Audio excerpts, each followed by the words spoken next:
चुड़ैल के गोलगप्पे। रात के 12 बजे थे। पूरा शहर सन्नाटे में डूबा हुआ था। लोग अपने अपने घरों में सो चुके थे, लेकिन उसी सुनसान गली के कोने पर एक लालटेन की हल्की रोशनी टिमटिमा रही थी। और वहां बैठी थी एक बूढ़ी औरत जो गोलगप्पे बेच रही थी। हल्की ठंडी हवा उसका वो औरत किसी से कहती, आओ बेटा, गर्मा गर्म गोलगप्पे खाओ, बस 1 रुपए। रात में गोलगप्पे कौन बेचता है? लेकिन जो भी उसके पास गया वो कभी सुबह तक घर नहीं लौट पाया। कहानी शुरू होती है राहुल से। राहुल हॉस्टल में पढ़ता था। रात को दोस्तों ने उसे चैलेंज दिया, अगर तू सच में बहादुर है तो उस चुड़ैल के गोलगप्पे खाकर दिखा। राहुल हिम्मत दिखाने के लिए उस गली में चला गया।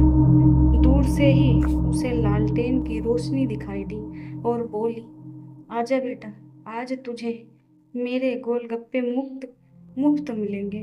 राहुल हंसते हुए बोला, अरे चुड़ैल, उड़ैल कुछ नहीं होती, ये सब अफवाह है।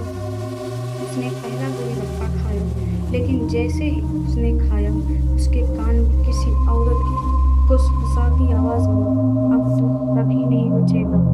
राहुल का चेहरा पीला पड़ गया। उससे लगा कोई उसके पीछे खड़ा है। उसने पलट कर देखा। वो बूढ़ी औरत अचानक लंबी सी चुड़ैल में बदल चुकी थी।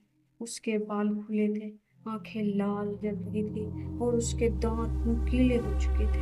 राहुल डर के मारे भागने लगा, लेकिन जितनी बार वो भागता उतनी ही बार चुड़ैल उसके सामने आ जाती। उसने फिर से फुसफुसाया, मेरे गोलगप्पे खाए हैं, अब तेरी आत्मा भी मेरी होगी। राहुल चीखते हुए बेहोश हो गया। सुबह जब लोगों ने खोजा तो गली में बस राहुल का खाली बैग मिला और वही जमीन पर एक प्लेट रखी थी जिसमें सिर्फ एक गोलगप्पा बाकी था। कहते हैं जो भी चुड़ैल के गोलगप्पे खाता है उसकी आत्मा उस प्लेट में कैद हो जाती है। तो अगली बार अगर रात में आपको कहीं गोलगप्पे वाला दिखे